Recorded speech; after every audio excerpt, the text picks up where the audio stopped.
by Riverside.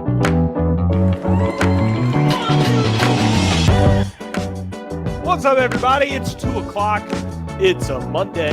It's the Bullpen. Bring it in.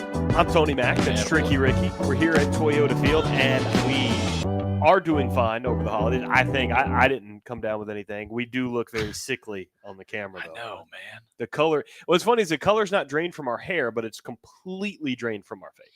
Completely gone. Yeah, we're still getting used to the live streaming world. If one of us keeps our face right around this region, it gives us an all right.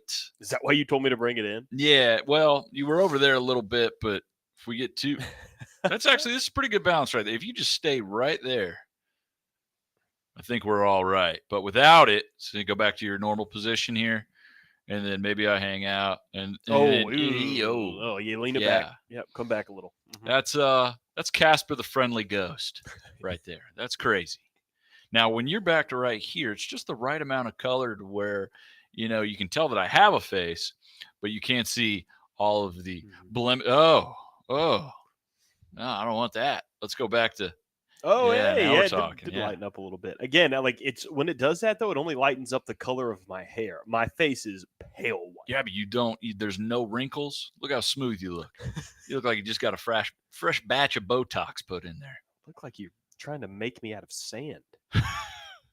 Whatever. Let's just talk about stuff. There's a lot going on, man. We haven't had a show in a week. It's been, it was the Friday before last because we didn't do one on Monday or Wednesday last week. We probably could have on Monday, but I was a little under the weather, so I didn't want to be in this enclosed space with you and Lucas. The last show we did, we talked about the World Cup. And What a World Cup it's been so far. It was a disappointing first match for the U.S. Could have asked for some opportunities to go win in the second match, but I got a draw with England in the second match. That was pretty sweet, and then now it comes down to a win or go home against Iran tomorrow. So that's exciting. College football has been really exciting. What an exciting rivalry weekend in college football this past weekend. You're kidding. Some games. Honestly, even though we did get some excitement out of some of those games, some of the outcomes last weekend will make conference championship weekend a little less. Like LSU getting beat by Texas A&M really doesn't make the SEC championship mean all that much. Because if LSU wins, we talked about what would happen if a two-win LSU or two-loss LSU team won the SEC, turned the college football playoff on its head and get in.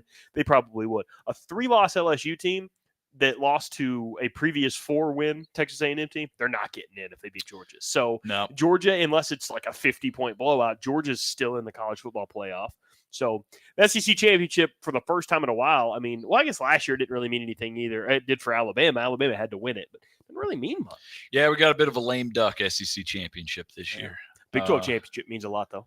Yeah, the Big 12 and the Pac-12 have the most important championship games for the first time ever in the playoff era. So big weekend for them. The Big Ten championship, was it Purdue and Michigan? Yeah. Man. ACC championship, what's that? Now, is Clemson still in it? Clemson, North Carolina. They clinched it before Clemson got beat by South Carolina. So Clemson's still in it, but not nearly the amount of pressure or stakes on that one. No, nobody closed out the 2022 regular season better than South Carolina, by the way. No kidding. You blow Tennessee Put South Carolina in the playoff. Yeah, you take Tennessee out of the playoff. People thought Clemson was probably out of it anyway, but you shut the door on them. Two top 10, top 5 teams at the time, I believe, top 6 or whatever, and South Carolina put it into them to finish 8-4, 7-5 or something like that. But still, and you couldn't ask for a better way to close out the season for Shane Beamer. No, It looks like Georgia and Michigan got their spots locked down. There's 2 more. It seems like that could be TCU if they finish out strong, but then what's going to happen in that final spot? Is it Ohio State? Is it Tennessee? Is it maybe Alabama sneaking back in here? USC wins, there. Is it USC?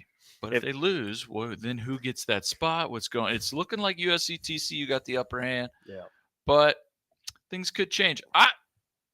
If TCU or USC loses, I'd be totally cool if they put South Carolina in the 4 spot. Why not? Why not? Tennessee's out because Hendon Hooker's hurt. They're going to take that into account. You got Tennessee without Hendon Hooker. They're not going to be in there. Alabama will be in the mix if USC loses. That's just going to be what it is. It's a big ratings drive booster too. Is it going to be Ohio State? Is it going to be Alabama? That'll be a big one. If neither one of those teams make it, let's not make this too complicated. Make them play each other in the bowl game. I mean, do that. I know that people opt out now, but I was going to say, I had made this case before that, right before McCaffrey and Fournette really started spearheading opting out.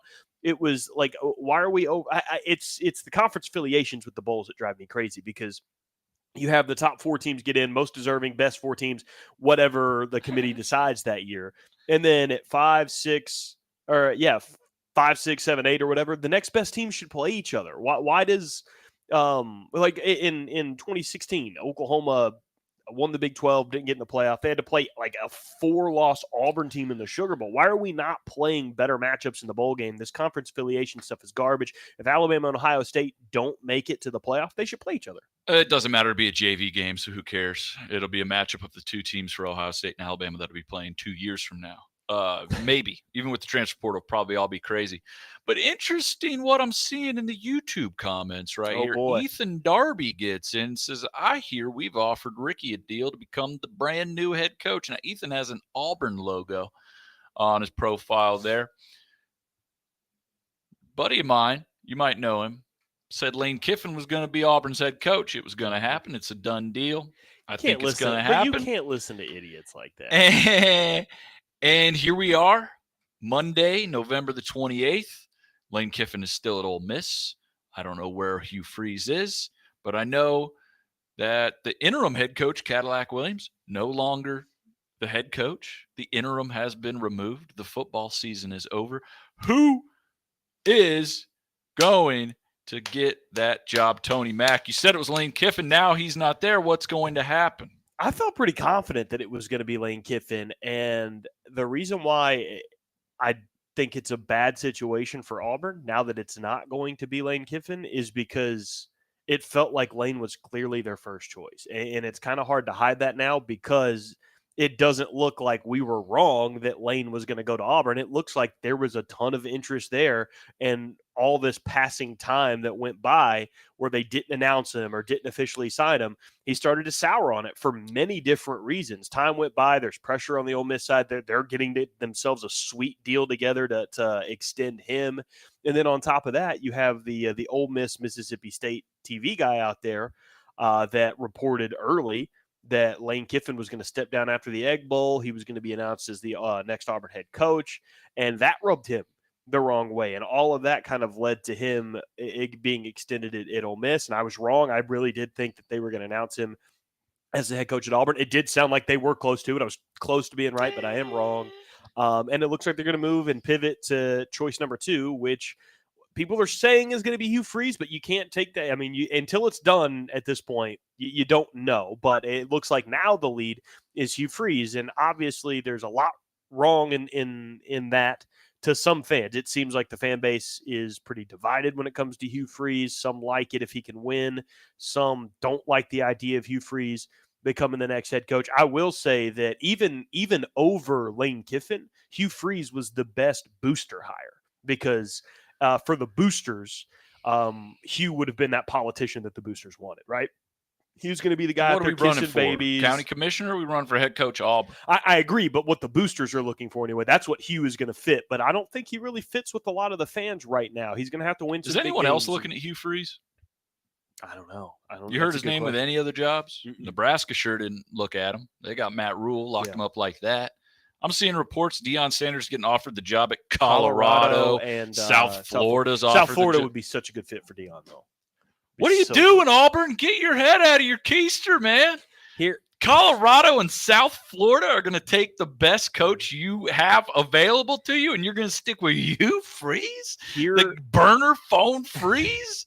What is wrong with you? Here, in my opinion, is why no matter who Auburn hires now, that Lane Kiffin is staying at Ole Miss is a little less than what it could have been.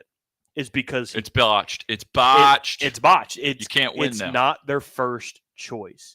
Auburn clearly wanted someone else, and whether it was dysfunction on their end or another part or a mixture of both, they didn't get it done, and they have to pivot to their other option. And now if you're Deion Sanders now, and they come to you and go, we want to give you $15 million a year, and you know you're the third choice, I think out of pride, he doesn't even take that job. Exactly. And then you have to start looking at the egos that you're dealing with too. So I just feel like Auburn kind of screwed the pooch on this one. So no, they did, man. What is? I didn't want to ruin your thunder over here on YouTube, but I knew that was NFL Insider. Oh, yeah, I didn't. But the reports are not true. I will not be the head coach at Auburn. That one guy, that one reporter mentioned it on Twitter yesterday. John. And since then, I soured on the job. I said, nah. How? I don't know. So I'm looking at Youngstown State. I'm thinking about Bowling Green. I'm going the Dion route. I'm going to take several offers for schools that don't compete nearly to the level of Auburn before deciding. How much they offer? Auburn offered me lumber. Just a bunch of yellow wood. An indefinite amount of lumber.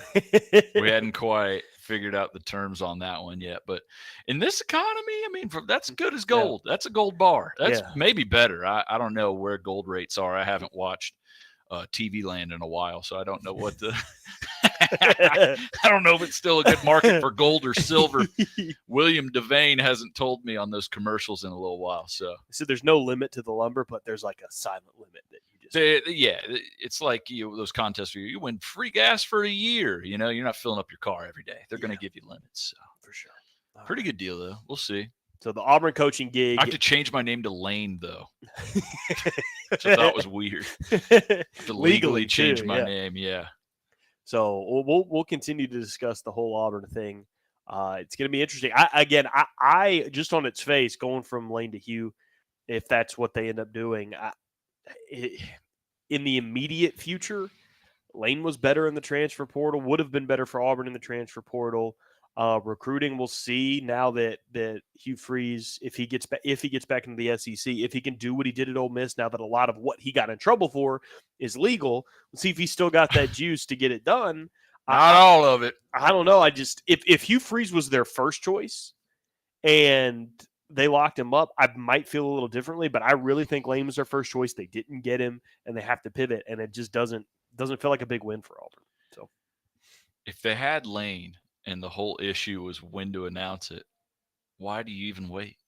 Well, I don't even think they had Lane, dude. I don't think they soured, because if you had him and then this guy reports it and that blew it all up, allegedly, wouldn't you just announce it and get in the books? Why would you wait? So why? I know you're doing it out of respect for Cadillac, maybe for the school, but you've been looking for a new head coach while he's been your interim head coach. You've already kind of disrespected the guy, especially considering what he did to this program the last month of the year.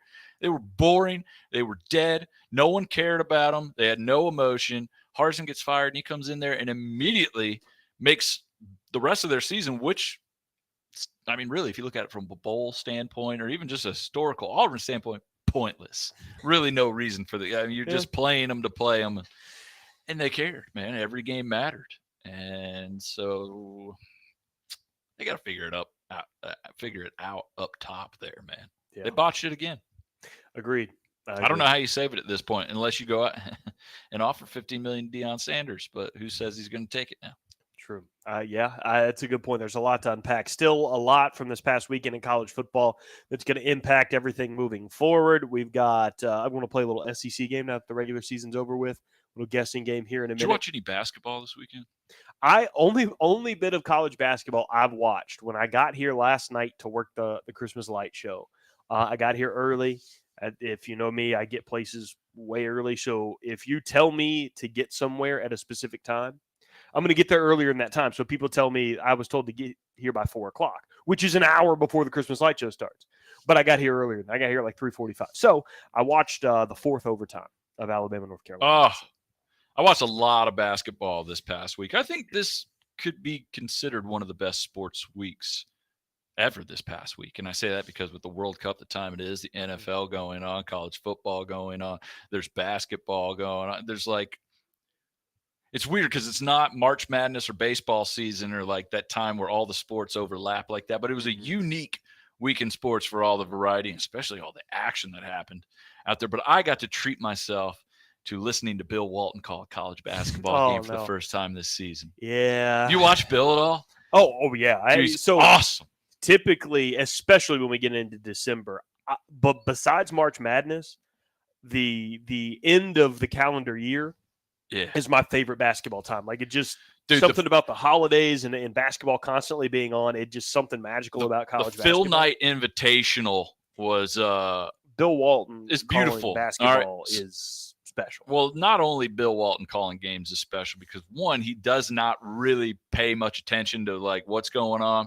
He picks sides. He tells stories. He only references players that played before like their last season was in the 80s. Oh yeah, if you're Bob McAdoo got mentioned more this week than he had in the previous 10 years. If your prime wasn't like mid to late 70s NBA, then you're fat chance you've been noticed by Bill Walton. Yeah, Bill Walton is not comparing you to anybody. If you're Kevin Garnett, you are not getting compared to anybody. If you're Bob McAdoo, you will get dropped 10 times a game. But so it's awesome because, Alabama was playing in the Phil Knight Invitational. They played Michigan State, beat them that first round, then played UConn, who's real good. They got beat up pretty good there, and then beat North Carolina yesterday in 4 overtime. So I was watching a ton of the Phil Knight Invitational. And the thing is, Bill Walton, whoever they pair him with, he has absolutely no respect for that person. Oh, my gosh. And the other guy knows it. And it's not a secret. And they battle. All the for time. 2 halves. Often. Yeah. It probably didn't help that the guy they paired with Bill, his name was Roxy.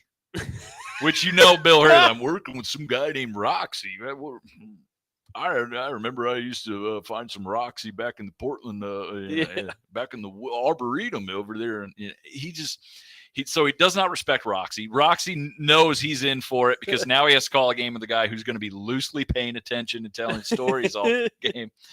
And it's a beautiful, like Bill will just rambled about Muscle Shoals at one point during the game. Yeah, Muscle Shoals, they played a game over, and he does it into like the commercial break. So Roxy's got to jump in there and interrupt and be like, yeah, I remember the time in Muscle Shoals. And then Roxy, and this is a presentation of ESPN basketball. And Bill will go like, hey, what? You can hear him in the background like, oh, who's this guy think? Yeah, whatever. This is a presentation of ESPN basketball and all of our partners and blah, blah, blah, blah, blah, blah. And then he'll get done. And right before they go to commercial, Bill will go like, who are you? And then ad. For like, I don't know, allergy medicine or something. And then they'd come back and he'd be like, hey, here we are. Look at that. A beautiful view of a lighthouse on the edge of a cliff in Oregon. Man, it doesn't get more beautiful than that. And he's standing at the lighthouse in a tie-dye shirt, and they go back to the arena.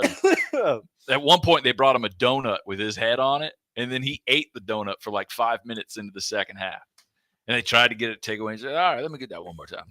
If you want to pay a lot of money and you want a guy that does not care anything about the game he has to call, has no respect for not only his broadcast partner or the game that he's about to watch and call Bill Walton. He's your number one guy if that's the case. He told a story about when Bob McAdoo gave him a flat tire during a game in the 70s because one guy's shoe came off, and they're like, whoa, shoe fell off there, Bill. Did your shoe ever fall off during a game? He's like, yeah, my shoe fell off. And they called a technical, and he's like, what?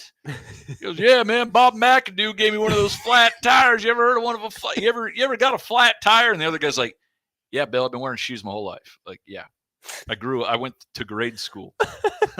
I'm familiar with the flat tire.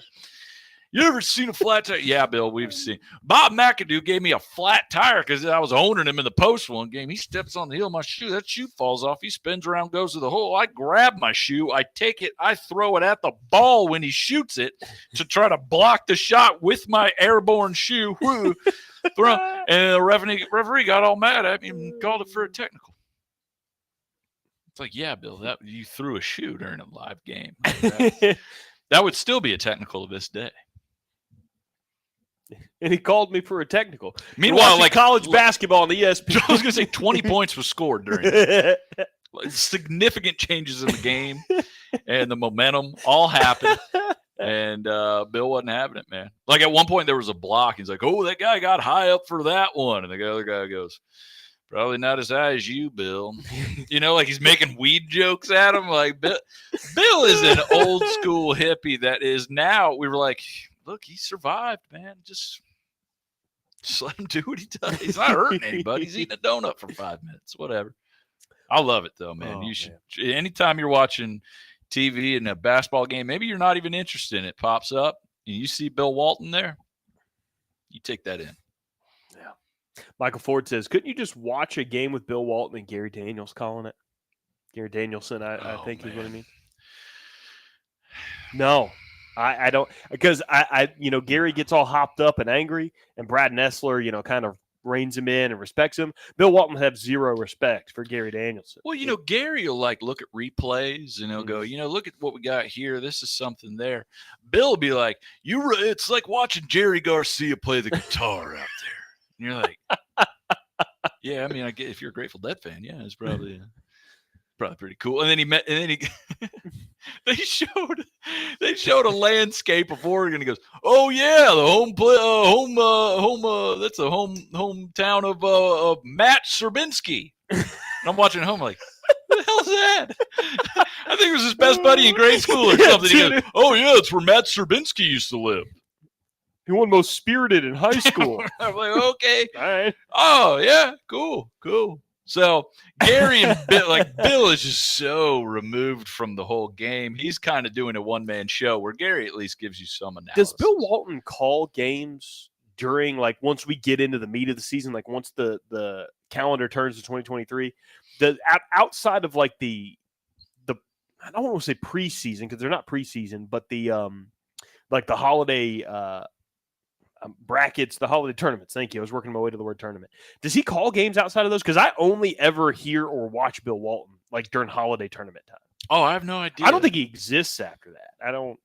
They might just keep him in Portland. He was really happy calling that tournament out there. Just bring it back to whatever home he lives in. Every game of the Phil Knight Invitational was a commercial for the Oregon Tourism Department. I mean, I'm not kidding you. I saw so many things in Oregon this past week and know where all the cool places are and all the inside references. But we need a Walton cast, like the Mannings have and all these alternate broadcasts. We need.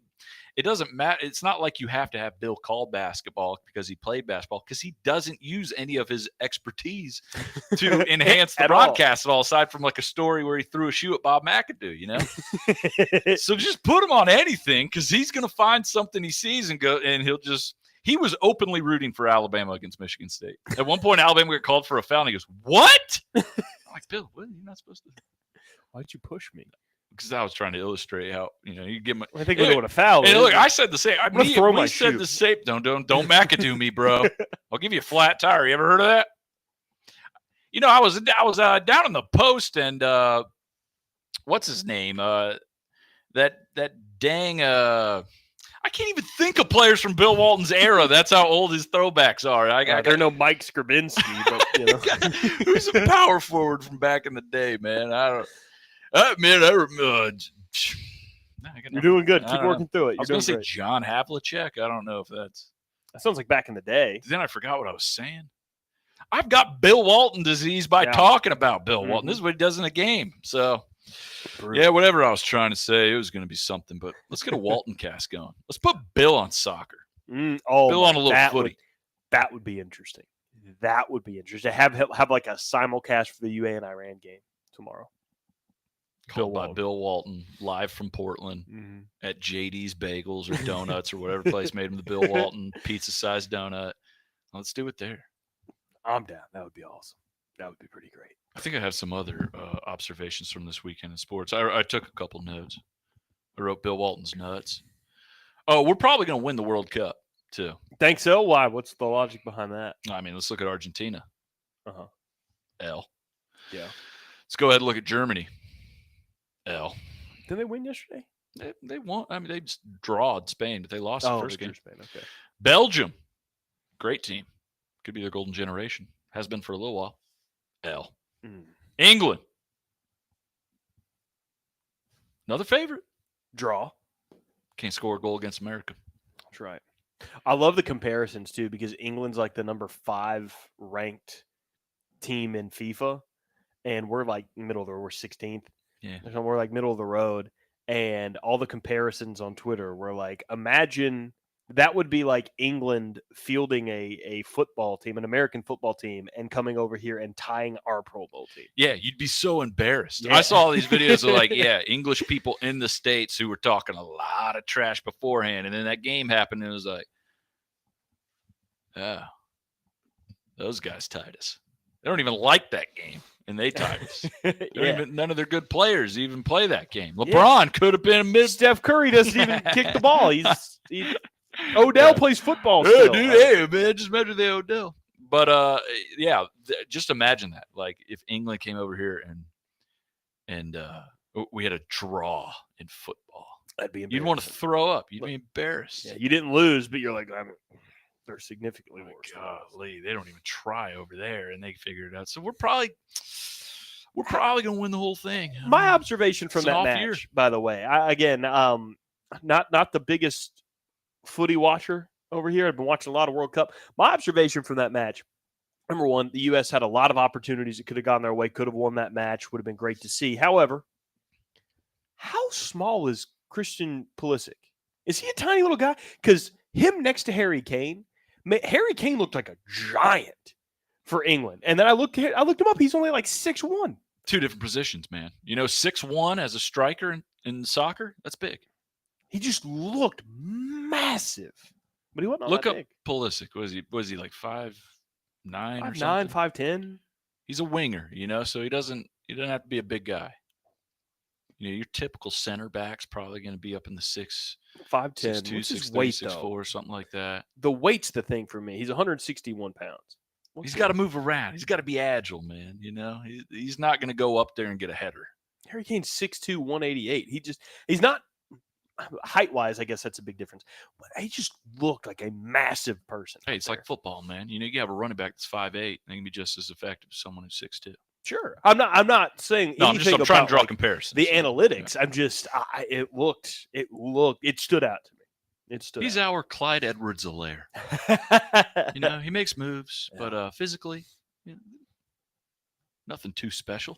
There's no Mike Skrbinski, but hey, man, I remember my friend Mike Skrbinski went to that lighthouse once. No, we're in the third overtime. Oh my God. So, all right, we'll get into the SEC game I want to play here in just a minute. But just a reminder, it started a week or so ago. It's still going. I worked it last night. Our Christmas light show and Winter Wonderland here at Toyota Field are going on. And, man, there are some great opportunities for you guys here. If you haven't seen the light show and you haven't been to the Wonderland, then that's one thing for you guys to come and experience. It's 5 to 9 every day. Come out here, check that out. Come and park your car in the gravel lot when you get done with the light show. Come in. We've got like an ornament making station down there. You can get a big s'mores kit and come down by the fire pits. I usually man the fire pits when I'm here. Come hang out with me and roast your marshmallows and all those things. Hot chocolate's great. The food this year, I don't know that we did food a year ago. I don't know about that. I didn't work it last year. But the food this year is fantastic. Well, yeah, we had specialty food last year, but it's different from last year this year. And I saw it when I worked last week, dude. Someone came by with a sandwich. And it just, the smell, I don't even really remember what it looked like. The smell, I went, huh? And I looked down like, did you get that here? She's like, oh, yeah. I've had 2 sandwiches. I've had the chicken noodle soup, and I've had a hot chocolate. And it's all banging. There you go. It's banging. I had the grilled cheese, and it's a lot of cheese. It's great. Oh, is that with the artisan Gruyere and Gouda? I just had the regular, but you can get that. You can get the artisan, the Gruyere and the Gouda. And then you can get a sandwich called the Pilgrim. That's probably what you saw. It's basically Thanksgiving. I saw the Pilgrim, yeah. It's Thanksgiving on bread. It's turkey, gravy, dressing, and cranberry sauce. Yeah, I had it last night. It's huge, and it comes with fries. It's phenomenal. So you get all those things when you come and you check it out for the first time, but it's not like the whole 54 days of the light show where it's just going to be the light show in the Winter Wonderland. We're making some things happen for you guys as well. We're spicing it up a little bit. This is Toyota Field, home of the Trash Pandas, So we are going to bring a couple of Trash Pandas to the light show this weekend, correct? Oh, yeah, that's right. Yeah, December 1st, correct? Thursday. So Thursday. It'll be Thursday. Oh, my God, that is Thursday. Happy birthday to me. Is that your birthday? Yeah, that'll be my birthday. So. How about that? Well, here to celebrate. Going to be dressed up like a clown for a birthday party. That's right. The SEC Baseball Player of the Year, Sonny DeShera. He will not be dressed up like a clown for Tony Mac's birthday, but he will be here doing a little meet and greet at the light show. So if you want to meet an Auburn legend, a Trash Pandas player, all that wrapped into one while taking in the seasonal tidings of the Christmas season. No, I'm running out crushed of gas. it. Yeah, that was the worst salad. Then the summary, this is the place to be. That's right. So you can come check those that guy out, and then Colton Ingram's going to be here as well, I believe. I don't know that yet. Oh, Lucas was like, I was like, hey, we're good to talk about Sonny, right? He was like, yeah, you can talk about Colton too. Oh, cool. Like, oh, okay. So Colton Two Ingram pandas. That's right. Two pandas. It's better than one, they say. He signed again with the Angels too. He's still be in the program. So there we go. Little trash pan, just a little flavor for you. Feels like it's been 10 years since the season ended, dude, and we still got another 10 years to go, probably, for what it'll feel like, at least Before more like starts. 4 months, but still 4 or 5 months. But come just hang out with us. Yeah, come hang out with Sonny, man. Just pepper a little trash pandas on your holidays. Grab you some presents, maybe from the junkyard, where 20% off during all light show hours on the entire store. So if you want to rack up some panda gear, this is the time to do it. It's Cyber Monday as well. So if you want to hit shoptrashpandas.com, you can score deals on there as well. I believe it's 20% off all day on there. Woo. If you don't get 20% off your panda gear this holiday season, you went out of your way to pay full price. Yeah. I honestly don't even know how you could do it. That's very true. So check that out online. Come check out the light show in Winter Wonderland. Promo code Tricky Ricky, I think, gets you another. I don't know if it's stackable. Ooh. But it's worth a try. And that promo code works all the time. So even if you do miss it and you absolutely don't want 20% off, but you would like 10% off at a later date, promo code Tricky Ricky does work. Maybe give it a shot. See if it's stackable. Why not? I don't know how to run the website. There might be an error. Dude, that's cool. I don't have a promo code. That's awesome. Does that feel good? That's kind of cool. Because when we do, when Josh has to do the reads in the season, they have to, during a foul ball or whatever, they have to knock on the window. Josh has to do the read, and then you get put up on the TV with your promo code. Yeah. We can see it on the monitor. It's pretty cool. And then Josh always on the broadcast, because sometimes I'll see the clip where I'm on the TV broadcast of our games, and then Josh will be like, oh, there's Ricky. Getting more attention.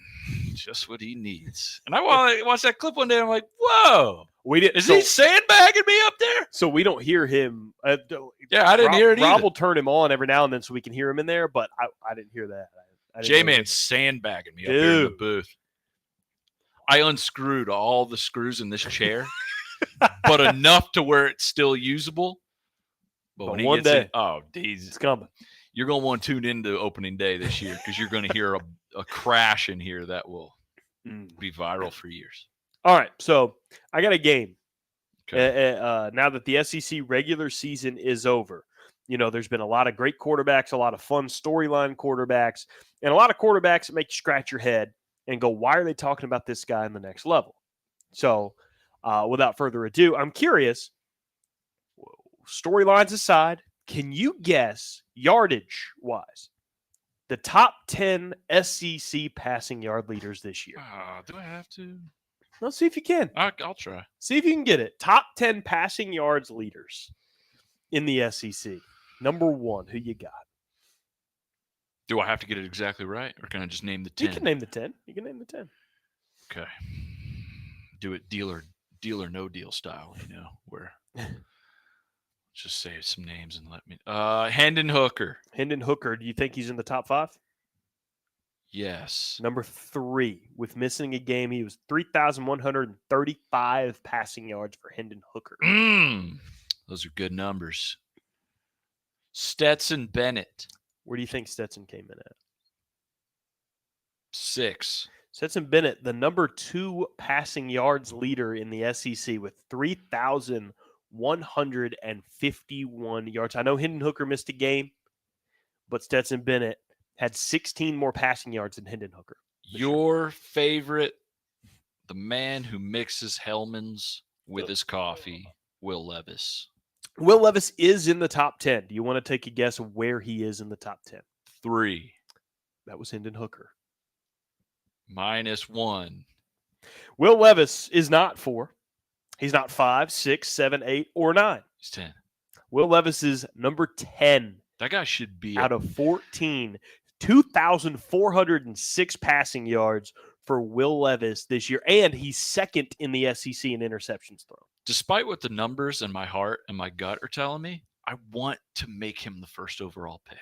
Does anyone else feel that? It's just an easy flop, man. I feel like Just you've got pick. two dudes that are guaranteed busts if they go in the first round: Will Levis and I almost said Bryce Young. It's not Bryce Young. C.J. Stroud. Those are certified Tony Mac busts right there, Okay. guaranteed. Send that tweet out.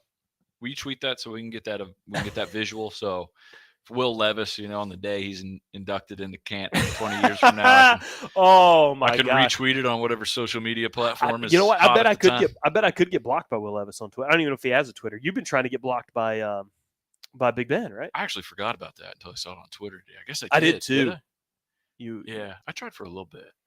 Yeah, He doesn't spend much time on Twitter. If you wanted back me to then on the full internet, heel, he was on the internet, but he was like way more active on other I'm sure, yeah. sites. If you want me to go full heel and tweet that out and start targeting Will Levis, I can get blocked by him before. It's the season. whatever. I mean, before if he's going to flop out, there's really no point, because he'll be out of the picture in 2 years. We won't even be talking about him anymore. He'll be new age Christian Ponder. We'll be getting him on Cameo.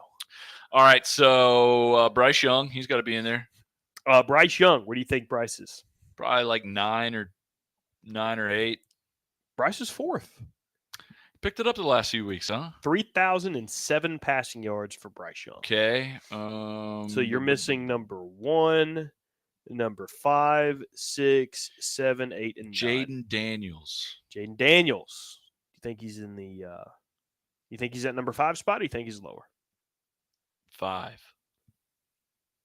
Jaden Daniels is number 7. Okay. LSU 2,566 passing yards for Jaden Daniels this year. Anthony Richardson. Anthony Richardson comes in at number 8, just 7 yards behind Jaden Daniels. 2,549 passing Spencer yards. Rattler. Spencer Rattler, do you think he is you have what? Number 1. You have 1, 5, 6, and 9 left. 1. Spencer Rattler is number 5. 2,780 passing yards this year. I believe he also led the SEC in interceptions. I think. Yeah, Will Levis was second with 10. He's had some bad moments. Who am I missing, dude? Texas A&M doesn't have a quarterback. KJ Jefferson? KJ just on the outside, number 11. Oh, Jackson Dart?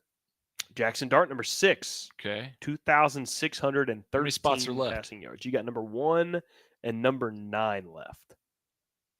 How do I not have number 1? Am I that stupid? Because he's not flashy. It's their system. It's what they do. They just throw the ball 80 times a game. Will Rogers. Will Rogers, number 1. 3,713 passing yards for Will Rogers. And the final guy. Do you even know Missouri's quarterback? Do you even know who he is? I think his last name is like Kaysen or No. Phillips? Was close. Bill. Was it Bill Walton's grade school best Mike friend? Skrabinski? Was it Mike Skrabinski? It was. It's actually Brady Cook. Brady Cook. That's what I meant. Number 9 in passing yards. Brady Cook, 2,505 passing yards. Had 100 more passing yards than Will Levis. You didn't even know their quarterback was. And Will Levis finished behind Brady Cook, Anthony Richardson, who couldn't throw this year, who was criticized for his passing ability, Spencer Rattler, who led the league in interceptions. Dude, Will Levis is number 10 out of 14. Even though his season's been disappointed and he's a candidate for early onset adult diabetes, I want to give Will Levis like $100 million, and I don't know why. Why? Do you feel that? The TV tells me I should want to give him $100 million. You're exactly like the analysts back in May of last year when they drafted it. Oh man, one person was like, "Hey, I'm going to put Will Levis in my top 10 and see how many sheep follow me and feel like they have to have that opinion." And then everybody was like, "You know what? He's right. Will Levis, his tools, his arm, he's the number 1 quarterback in the draft for no reason at all." Even though Bryce Young's won a Heisman, he plays in the conference with the most NFL talent in the country. And I've watched every single one of his games since he started playing at Alabama. I want to say that he's limited at something, but I just don't. No, I think Bryce. But I don't know why. The television keeps telling me I should think Bryce Young's going to stink because he's a little smaller than we would like for him to be.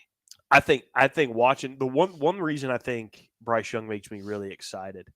Not only is he the first Alabama quarterback in a while that's had to do a lot with less in the receiving game, his attitude, it's how he carries himself, his leadership.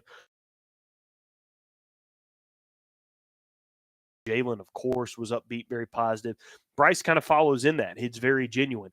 One of the reasons I think C.J. Stroud is going to be such a bust is he's got more talent than almost anybody they play every single year, and it works well for him. But when things don't go their way, the first time things don't go their way, like it did against Michigan, you can see him like rolling his eyes, getting pouty, going to the sideline. When you carry that into the NFL, because you're going to go to a team that stinks at first, you're not going to adapt very well. Well, that's been Ohio State for years, right? I mean, they got quarterbacks that can get it done in college, but then heck, who's the most successful pro quarterback from Ohio State? Joe Burrow, and he never even played there. Right now, hey, don't count out Justin Fields. He's starting to turn it on.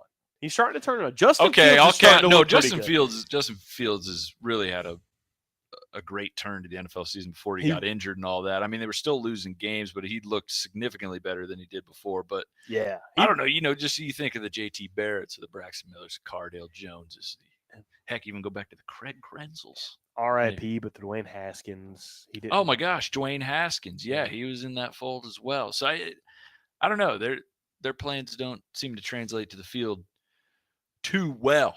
But I agree. But I feel like I want to give him $100 million, and Bryce Young, who's like this great player, who's an upstanding person, and he's about to go to the league that also employs Kyler Murray, who seems like a spoiled brat. I want to say that Bryce Young can't do it. Why is there a devil that looks like Mel Kiper on my shoulder giving me bad hints all the time? Am I conditioned after years of just falling into the trap like, hey, they look at all these guys, they must know. I don't get to look at them. Yeah, I think so. Kyler Murray. Yeah, sometimes it is just common sense. Man, you can only measure so much. And the stuff that's the most important are usually the things you can't measure. Like I said with Kyler Murray. Things are not, man, that whole team's falling apart. Dude, that team's falling apart. They're starting to blame the coach. Kyler called out the coaches in the press conference the other day. Mm-hmm. I mean, he gets joked on for Call of Duty every single week.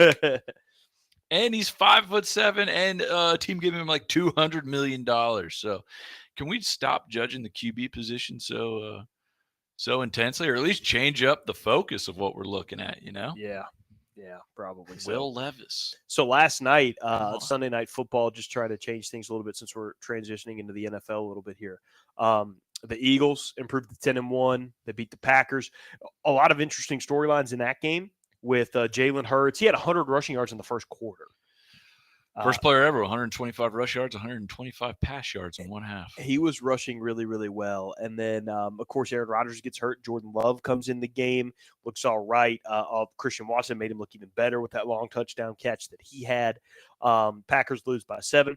But interesting here with Jalen Hurts running for 157 yards. He's done a really good job on the ground this year.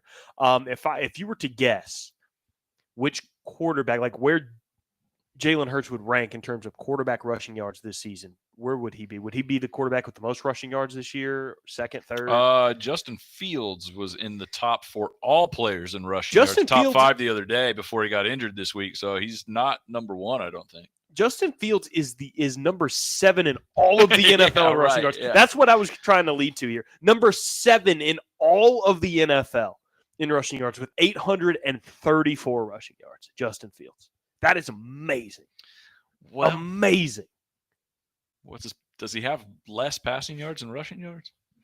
It might be close. Ooh, let's see.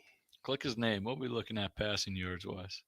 I love in his NFL profile they have to have his hand size. That is the dumbest thing. That's the Kenny Pickett.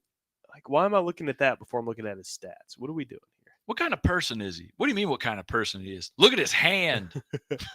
No, he's got 1,600 passing yards this year, right. So he's doubled up passing and rushing. So he's accounted for, 2,400 yards. Not bad. If you're going to be 7th in the league in rushing, who cares how much you pass for it? Right. Well, you probably should care. I mean, I don't think the Bears won any of their last 4 games with him under center. Before the afternoon games, Derrick Henry was the leading rusher in the NFL as well with 1,048 yards. And then Josh Jacobs popped off yesterday afternoon with 303 total scrimmage yards and like 200 something. 250 Those are the top 2 rushers in the NFL, Josh Jacobs and Derrick Henry? Mm-hmm. Yeah. God, they shared a backfield at one point, didn't they? Mm. Or was Josh Jacobs a little late?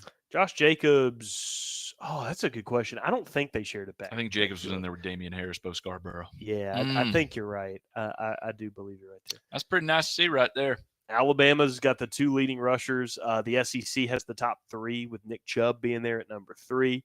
And then you got Saquon and Miles Sanders. Miles Sanders, where did he play? Penn State. Did he play Penn State? I thought so. So him and Saquon right there. 2 Penn State guys in the top 5. Penn State and Alabama got 4 of the top 5 rushers in the NFL. Man, hey, this throws back to the old 1972 Sugar Bowl. I was at Mike Sherbinsky's house watching. We just ate a bunch of mushrooms I was growing under my mom's shed. Anyways, that's the final score. Alabama wins on a buzzer beater, 72-71. So I kind of want to introduce something just off the top of my head here. And I feel like one of yours would have already been just kind of throwing shots at Bill Walton, but we can get pretty random, like random sports thoughts as you go on and speak, especially when you get to stuff that's not necessarily local to our area. But we should do a thing where towards the end, we just start throwing out our shots and call it catching strays because they're completely random. Catching strays. Yeah, they're catching strays because I got a guy that's catching strays from me today. Yeah. I've never done anything to me.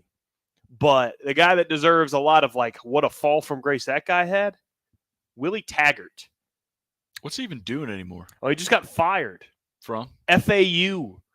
Remember, go back a few years. Willie Taggart got to Oregon and went like 8-4, 7-5 or something. 1 year, bolted, ditched him for Florida State. Went to Florida State and did a grand total of nothing. That was well said. Got fired from Florida State.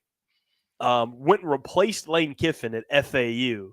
And after three or 4 years at FAU, he has been fired. One time, the guy that was able to coach Oregon and then leave Oregon for Florida State, 2 of the better jobs in college football, 2 pretty good jobs in college football, got fired from FAU this weekend. FAU is coaching purgatory. Isn't that a funny place? Like, you could be a Lane Kiffin, and FAU could be your launching point to restarting your career as a top-notch name in the coaching world. And then you'd be Willie Taggart, who's like, you just scrapping so you can stay a head coach in the college football world. What a Willie pushed in the chips, man. He bet on himself. And he left Oregon abruptly. That was kind of the start of it all. You know, they weren't real happy with the way he left. And, what are you looking at here?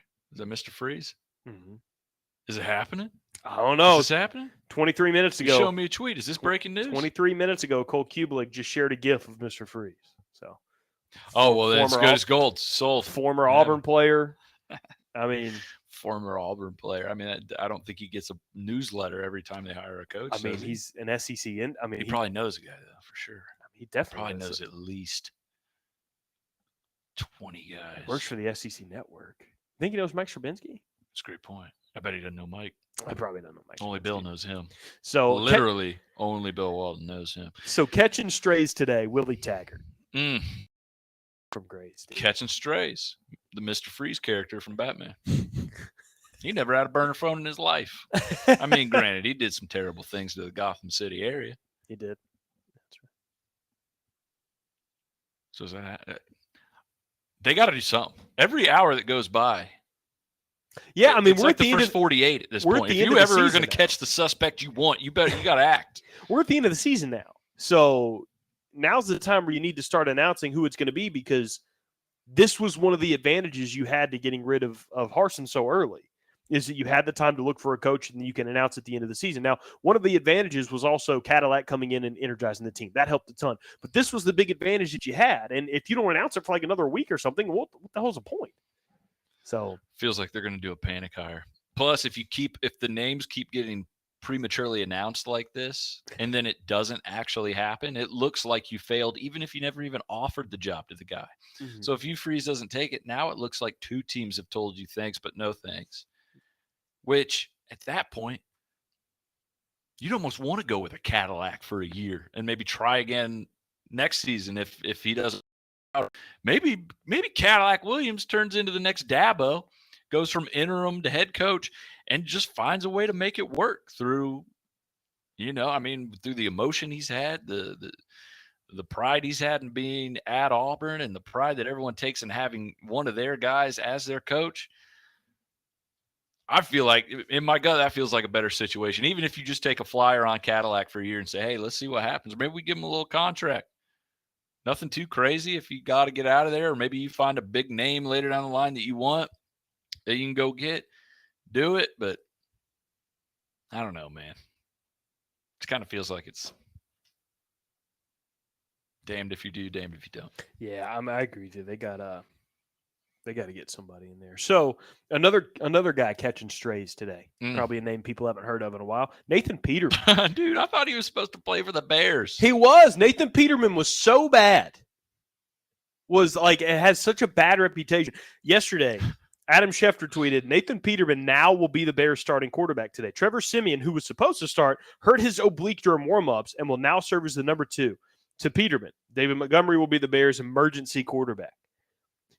I'll take you guess how many snaps Peterman got yesterday? 0. So what happened? Injured Trevor Siemian ended up playing instead. Threw for 179 yards. They got blown out by 21 points. But what happened to Peterman? I don't know. Because I saw those reports too, and I went heavy Jets D on everything fantasy-wise and all that stuff. I'm like, dude, let's buy Jets. If Peterman's in, the Bears are going to look like the 86 Bears compared to how they look. This is going to be a beating. And then I go out there, and Simeon's playing. I'm like, what did they do, emergency oblique surgery in pregame? Like, did they go, all right, Peterman, you're up? And then he threw a pick in warm-ups, and they're like, dude, we can't even get through walkthroughs before the game, and Peterman's already killing us, so we can't put him in this game. Tape up Siemian, do whatever you got to do. We're probably going to lose anyways, but we can't have the Bears who lose all the time are like, we can't have Peterman out there. That'll look bad. Dude, the 3 quarterbacks for both teams in that game, there were a total of 3 dudes that attempted passes. Listen to how ugly this game sounded. This was Bears-Jets yesterday. Trevor Siemian threw 25 passes. For the Jets, because what's his face? Zach Wilson got benched for being a turd. Mike White threw 28 passes, completed 22 of them. Had a great game. Great game. Mike White, 22 of 28. The other quarterback that attempted a pass for the Jets, Joe Flacco? No. Brandon Mann. Who? I think that's Mike Trubinsky's cousin. Click his name. What's he play? Braden Mann. The punter. Braden Mann getting him one. Did he complete it? No. He was 0 for 1. Wow. Those were 3 guys that attempted passes yesterday. Yeah, but how bad does it feel to be Zach Wilson? Oh, my You can't even get on the field to be with those guys. That dude looked like Anakin Skywalker over there with the hood on, just leering onto the field watching Mike White turn into New York's favorite son. What a turd that guy is, man. What a turd. We should have known at the draft when he was with those other 4 guys who were top 5 picks, and they were all like looking at the camera like, what's up? Hey, showing off the grill, showing off the clothes. And Zach Wilson he's uncomfortable there, like, oh. Who are these heathens? Who are all these large fellows here? This dude in a game. Should have known. In a game, not yesterday, but last week, where it was 3-3 in the last 10 seconds of the game. It was 3-3, and he had completed 9 passes. I think he'd completed negative passing yards in the second half. And the Patriots won on the first punt return for a touchdown this season. The Patriots win. Zach Wilson's asked in postgame after going 9 of 21 for negative passing yards in the second half. Hey, it was 3-3 into the last few minutes of the game. Do you feel like the offense let the defense down? Before the guy could even finish the sentence, no. What do you mean? There's a layup answer to that question. As the leader of the football team, there's a layup answer. Yeah, I know. We can't go out there and play like that. It's our job to score points out there when our defense is playing as hard as they are and only giving up 3 points to a team as talented as the New England Patriots. Of course, you got to look in the mirror. At the end of the day, you got to say, this is not what this offense was built to do. So, yeah, we've got to be better. He gives that answer. You don't even know that he was ever even asked the question. He probably started against He's the Bears probably yesterday. still playing. They put him in timeout like a little boy. Little boy. Go to timeout. All right, little boy. All right, you go. Booger McFarland straight up questioned his character. Should have. He said life's too easy. He's had everything given to him. He can't play in the NFL. He ain't got no dog. Zach Wilson got dog in him. You know what it sounded like? That first dog was so lazy. You know what Mike White dog sounded like? What's that? Is that food? I don't know. I eat it. I ain't care. Well, a couple more things before we get out of here. A couple more here. Number one, we were talking about the NFL. Another wild game yesterday. You know a guy who they compared Zach Wilson to that took accountability for games that they lost? Ended up having an amazing comeback yesterday afternoon. Trevor Lawrence and the Jags, dude. What a game that was. A fourth quarter. That was that back and forth fourth quarter where the Jags come back and win that one. However, did you see the last play of that game? Saw the 2-point conversion. See Justin Tucker attempt. Oh, that's right. A 67-yard field goal that until the officials came out and went like this, I thought it was good. Yeah, it definitely was accurate enough. Which it was if Justin Tucker, he don't kick it outside of those posts very often. But man, 67 is a tall task, even for JT. And I think that broke his 65 consecutive make streak in the fourth quarter or overtime, which is insane. To make that. It took 67 yards and 3 feet is what he missed it by, like a yard. It was nuts. Yeah, he said after the game, he said he was disappointed because he says that's a kick I can make. Oh, man, come on. Hey, look, this is September. It's probably going in. Look, at the end of the day, warmer outside. This is Denver. It's going in. Denver? Yeah, but they were playing in Jacksonville.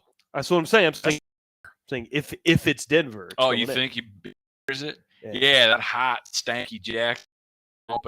You ain't. This is good. Oh, it's by 5 yards. You're probably right. That's a good point. But Doug Peterson and the Jets putting the stones out there, getting a deuce. I'm telling you, man. Justin Fields is a guy who I thought him and Trevor Lawrence were both. Those were guys I think he's successful. There wasn't any moment Lawrence. I hadn't doubted him yet last year because of the safety for the Jags who said that in the press conference.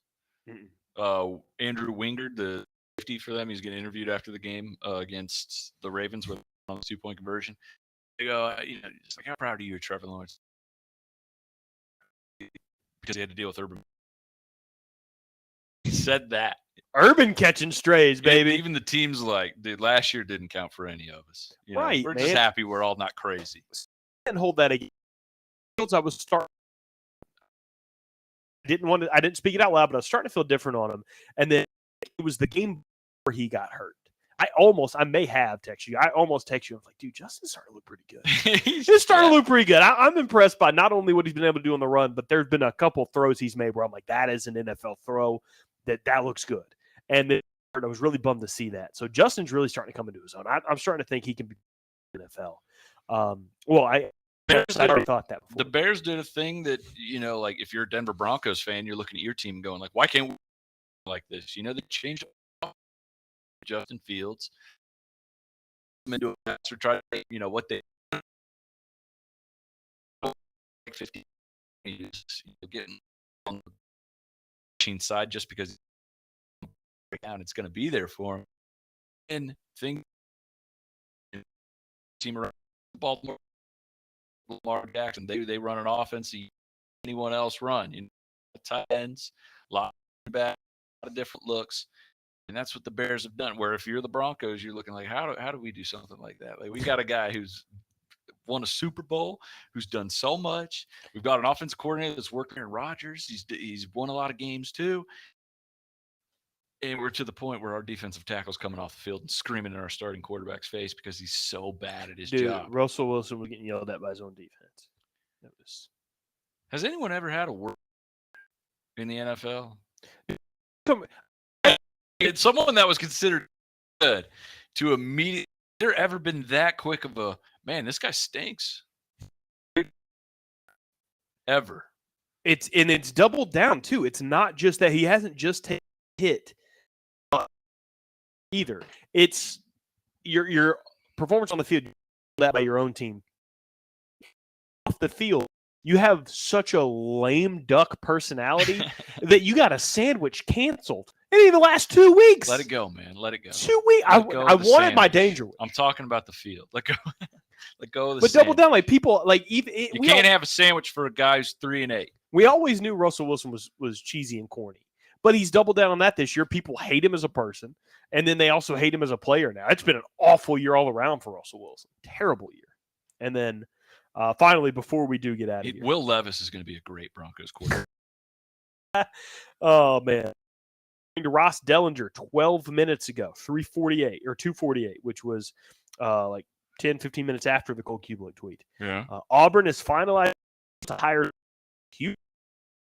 Sports Illustrated now. Freeze was 2017. Ole Miss fired him amid NCAA and personal scandal. In 12 years as a college head coach, he's had one losing season. Bleacher Report is also now reporting Hugh Freeze. Gus Malzahn 2.0 is coming. Honestly, plane, dude, baby. Honestly, that's what it feels like. Maybe you're back on the bus. Maybe a little better though, because there is signs of quarterback development with Hugh Freeze. Gus didn't have that. Gus did not have that. Yeah, but at least he got more out of his quarterbacks than they got anywhere else. Hugh Freeze took one of Gus Malzahn's quarterbacks and put him in the NFL. Who? Malik Willis. Was he an Auburn guy? Yeah, he transferred from Auburn. I mean, he put him in the NFL, but he threw for like 50 yards this last game. Yeah, he's not good, but I mean, he put him there. I mean, he's not good, but hey, at least you got Freeze, or maybe we'll see. We thought Lane Kiffin was locked up. Too, right? I want the press conference. I want to hold up the newspaper with the date. I gave in on the Lane thing. I thought, dang it, I'm going to be wrong. Lane's going to end up. I thought, dude, even when Lane started retweeting that guy, and he made the little graphic, I thought I would double down. I was like, oh, I'm definitely right, dude. Lane's out of here, baby. Because that's an Ole Miss / Mississippi State reporter. He was doing that to him. Like, dude, Lane's scorching earth before he leaves the state of Mississippi. He's gone. And then I saw the extension. I'm like, crap.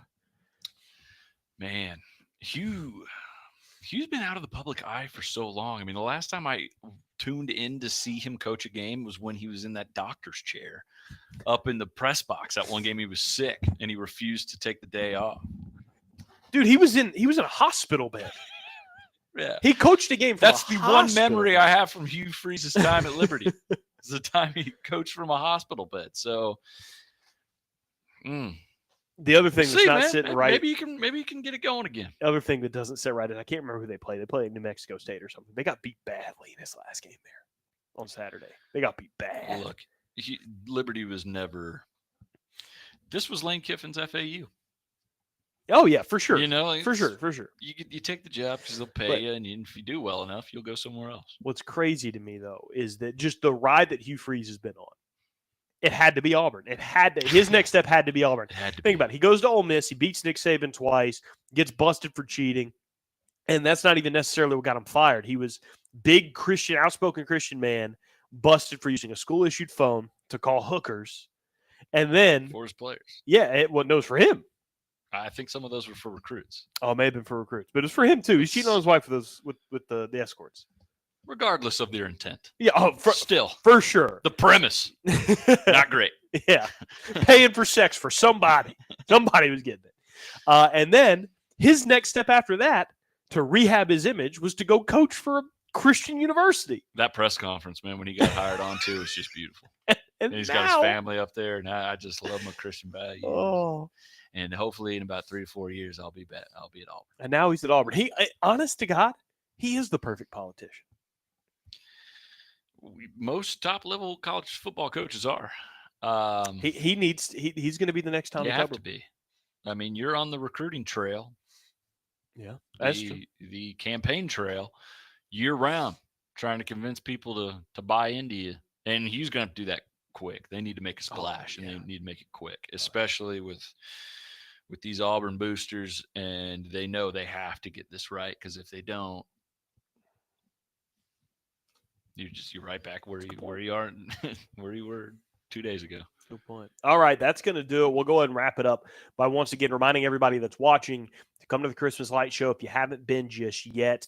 There are some other things that we're throwing out there at the Christmas Light Show, mixing a little trash pandas with it. It's going to be really exciting. You got the Christmas Light Show from 5 to 9. You can go through the light show and then park your car and come in and enjoy the Winter Wonderland. There's an ornament making station. They've got kettle corn.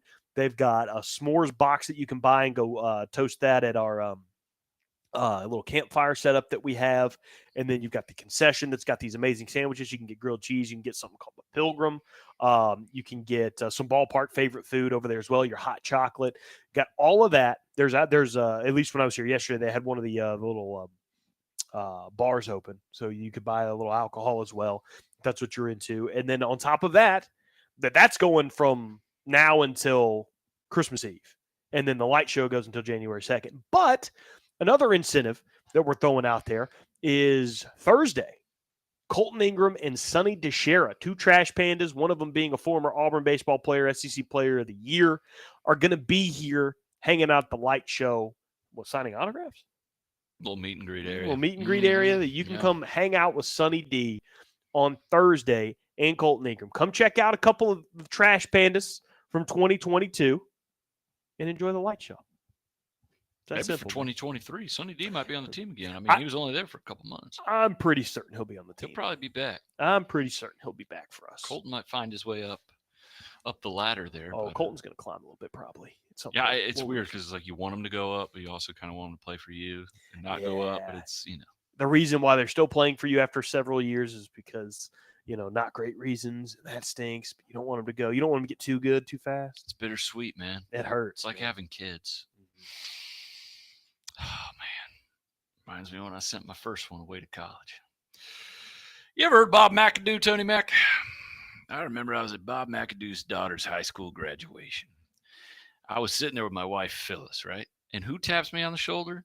My high school buddy, Mike Sherbinski. I ain't seen that man in 100 years. He goes, Bill, what are you doing over here? I said, what am I doing? What are you Oh, wait, hold on one second. And that's it. There's your national champion in college basketball. The Kansas Jayhawks have done it again. There it is. Final score, 85-68. That'll be it for the broadcast. And as my daughter was crossing the stage. Oh, yeah. By the way, I took off my shoe and I hunked it right at her, knocked her clean out. She doesn't remember a second of that day. All right, coming up next is Sports Center with Scott Van Pelt. We'll be right back. Okay. No, we won't be back. We're done. Yeah, that's the Monday edition of the Bullpen. We will be back on Wednesday, 2:00. Same time as always. We got you for about an hour. If you're listening on the podcast, you downloaded the audio. While we record this, we broadcast it live, and then we put the audio out there for people that download their podcasts. Anywhere you get your podcast, look up the Rocket City Trash Panda Network, and we're under there. They share our episode as the Bullpen. That's who we are. So we were for the Trash Pandas. And if you ever want to weigh in on anything we're saying or having an opinion on the topic, even if you're listening after the fact that we recorded it, tweet us. I'm at Tony Trash Panda. He's at Tricky Ricky RCTP. So follow us on Twitter and get at us. I know Robert's always on there and on the YouTube as well. So is the NFL Insider. We will see you on Wednesday, same time, 2:00. Until then, I'm Tony Mack. That's Tricky Ricky. Hey, dude, you waving's really helping the lighting. No joke. Ooh, I should do that nonstop then, huh? The color is back. All right, everybody. While I wave in this position right here, remember, 20% off. ShopTrashPandas.com. Cyber Monday deals. So long, everybody.